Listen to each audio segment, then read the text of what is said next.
Welcome to the Wokest Warren, where we have the wokest discourse. Tonight, I'm going to ramble a little bit about why capitalism is bad. I was just reading Gabriel Rockhill's book. As you know, I've been reading it a lot lately. And I never stop finding things that I want to talk about in it. So on page 171, Rockhill paraphrases Ali Kadri saying that capitalism is I forget what he says, but it's something like a machine that crushes humans and nature for the benefit of a very small coterie of people.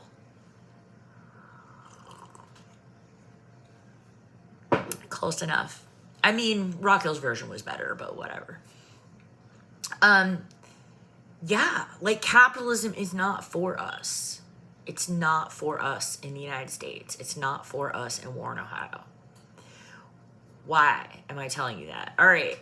So if you look at the life expectancy in Trumbull County, Ohio, our life expectancy is actually lower than the national average.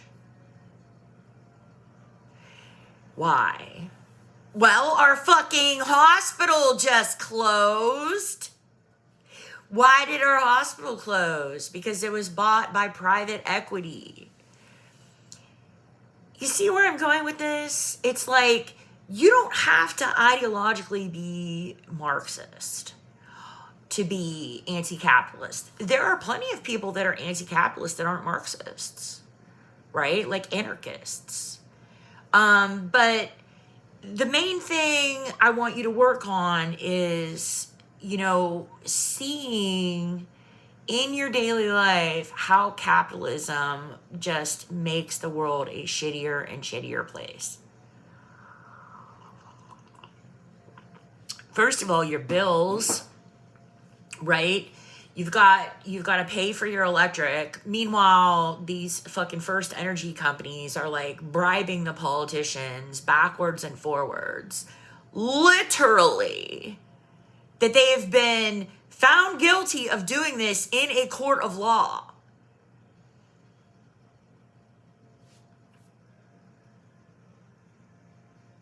Then you got to pay your rent. And fuck your landlord.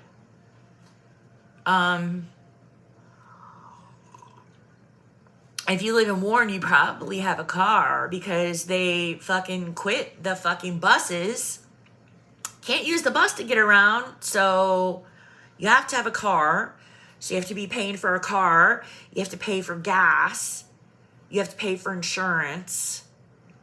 All this shit. Like, everything from bananas to the price of coffee has been inflated. Why? So someone can make a fucking profit. Like, do you know, I was thinking the other day, because my dad likes to eat bananas for the nutritional value, because they're very highly nutritious. They're like a superfood. So if you're an elderly person who has a small appetite, when you're snacking on a banana or having a banana in between breakfast and lunch, you're putting nutrients into your body. And he told me that one of the other things is that it helps put potassium in your body, which helps keep you from getting dehydrated and your electrolytes from getting fucked up. But I was thinking about how bananas used to be like the cheapest thing you could buy. And now the price of bananas has gone up. So I suspect that a lot of people who are on fixed incomes and people who have their food stamps cut off aren't buying bananas anymore. Like, that is some nutrition that poor people, elderly people are not getting. Isn't that fucking horrible?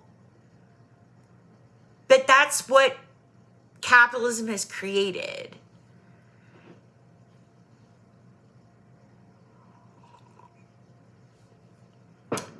The next thing I want to ramble about is capitalism and the environment.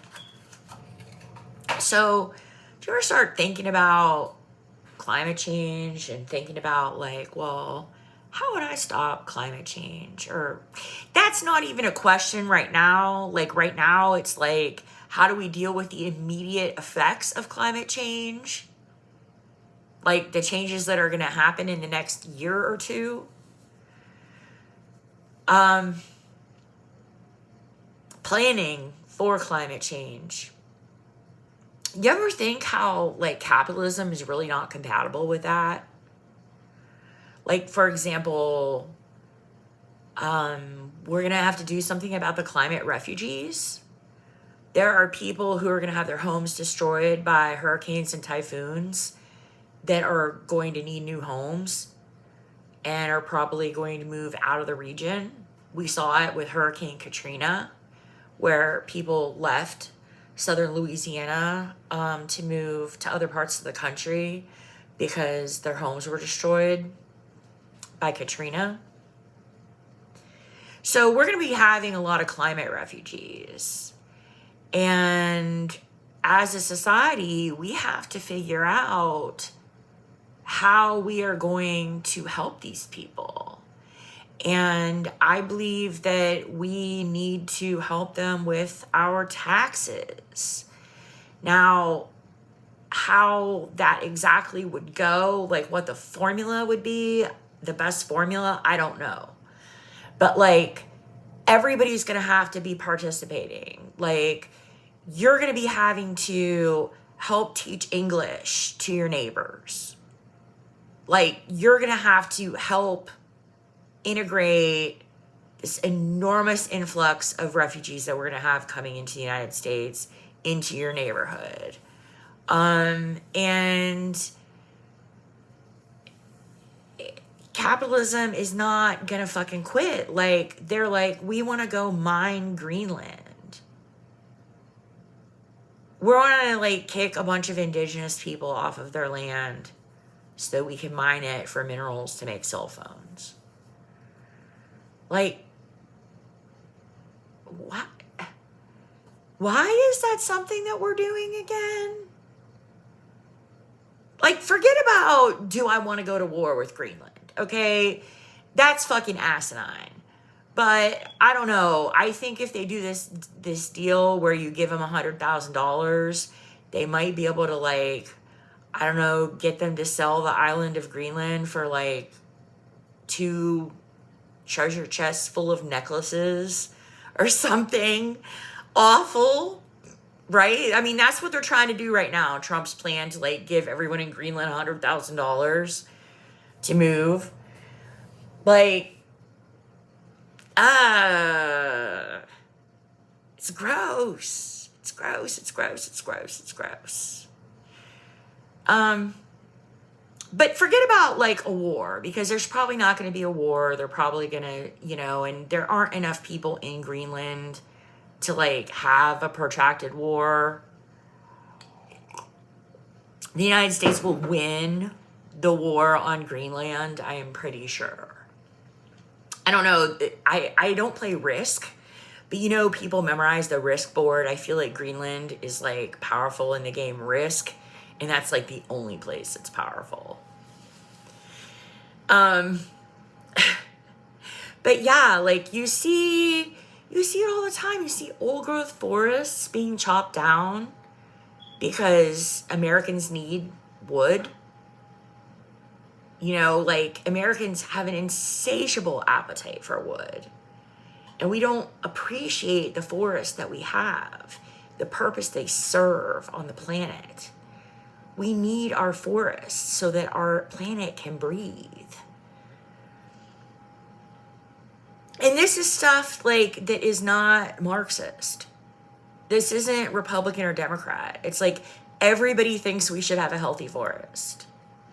Everybody wants the planet's climate to be better regulated. Everybody wants these things. Like, I just know that there are a very small number of people who are going to make sure that doesn't happen. Because they are going to take all of the money for themselves, you see. They make all the money for themselves tearing down the forest. They make the money for themselves that would otherwise be spent on climate refugees. But there's tons of stuff, like, and even there was this bipartisan bill that was just recently passed about the electrical grid. That's something we really, really, really, really need. But it's not like you're not like a Republican or a Democrat because you're like, we need to have reliable electricity in our homes. You know what I'm saying? So it's like, not everything is Republican or Democrat. And not everything that Marxists like want is ideologically Marxist. You know, like, I want everyone to know Jesus the way that I do. Is that Marxist? No. But like, I'm other things besides a Marxist. If capitalism is so great, tell me, why are we talking about a measles outbreak? Like, why? Why? Totally could have been avoided. People will probably die because of it.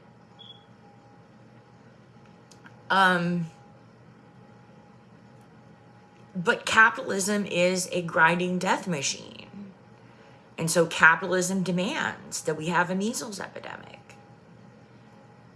Because some incredibly rich people think that public health is not worth spending money on. What it comes down to. So, even if you don't want to be a Marxist, that's completely fine. Just know that capitalism is not good. Thanks for listening.